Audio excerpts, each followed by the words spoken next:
좋은 아침입니다. 오늘 주시는 하나님의 말씀은 역대하 2장 5절에서 7절과 11절에서 12절 말씀입니다.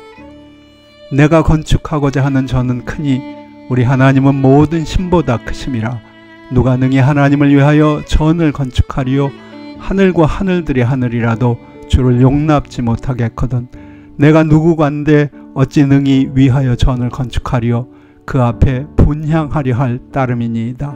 이제 청컨대 당신은 금은 동 철로 제조하며 자색 홍색 청색 실로 직조하며 또 아로 새길 줄 아는 공교한 공장 하나를 내게 보내어 내붙인 다윗이 유다와 예루살렘에서 예비한 나의 공교한 공장과 함께 일하게 하고. 두로왕 후람이 솔로몬에게 답장하여 가로되 여호와께서 그 백성을 사랑하심으로 당신을 세워 그 왕을 삼으셨도다. 또 가로되 천지를 지으신 이스라엘 하나님 여호와는 송축을 받으실지로다. 다윗 왕에게 지혜로운 아들을 주시고 명철과 총명을 풍부하시사 능히 여호와를 위하여 전을 건축하고 자기 권영을 위하여 궁궐을 건축하게 하시도다. 오늘의 제목은 함께 짓고 함께 은혜 받고입니다. 하나님께서는 특별한 때에 특별한 사람이나 민족을 사용하셨습니다. 그러나 하나님의 구원의 눈은 언제나 전 세계 모든 사람들을 향하고 있었습니다. 그런 까닭에 하나님이 세상을 이처럼 사랑하사 독생자를 주신 것은 지극히 당연한 일이었습니다.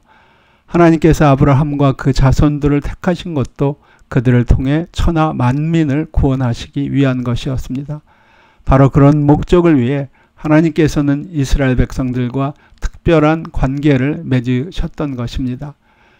그러나 하나님의 인간에 대한 사랑은 결코 이스라엘 백성들에게만 한정된 것이 아니었습니다.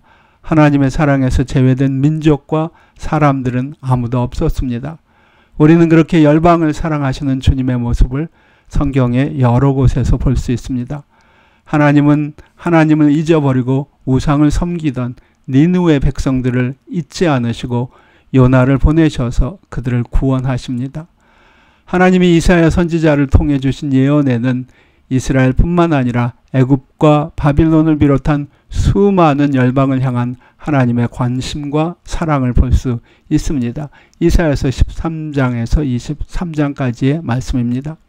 놀라운 것은 드문드문 우리는 이스라엘 밖의 이방인들이 이스라엘 사람들 못지않게 주님을 알고 사랑하는 모습을 볼 수 있다는 점입니다. 예수님 당시 동방 박사들이 그 대표적인 예일 것입니다. 우리는 그런 사람들을 경건한 이방인들이라 부를 수 있을 것입니다. 오늘 말씀에서도 우리는 그렇게 하나님을 경외하는 이방인을 만날 수 있습니다. 두로왕 후람이 바로 그 사람이었습니다.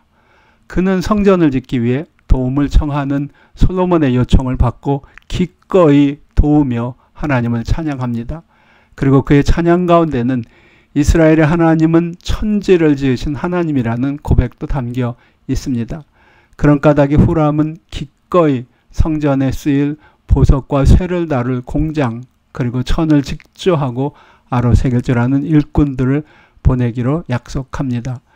그들이 한 일을 보면 후람의 일꾼들이 성전의 역사에서 매우 중요한 역할을 했던 것을 볼 수 있습니다.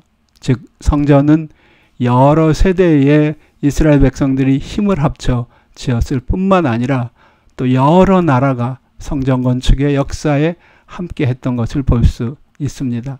그런 까닭에 성전을 헌당하면서 솔로몬은 이 성전이 이스라엘 백성들을 위한 것일 뿐만 아니라 이방인들이 하나님을 만나는 장소라는 사실도 함께 고백합니다. 그런즉 과거 이방인이었던 우리도 마땅히 다윗과 솔로몬의 성전 건축에 감사해야 할 이유가 있는 것입니다. 그것은 후람이 말한 대로 이 땅의 모든 민족과 열방이 천지를 지으신 하나님을 만나는 곳이었기 때문입니다. 동시에 이 성전은 장차 온 세상을 구원하실 살아있는 성전이신 예수 그리스도의 상징이었기 때문이기도 합니다.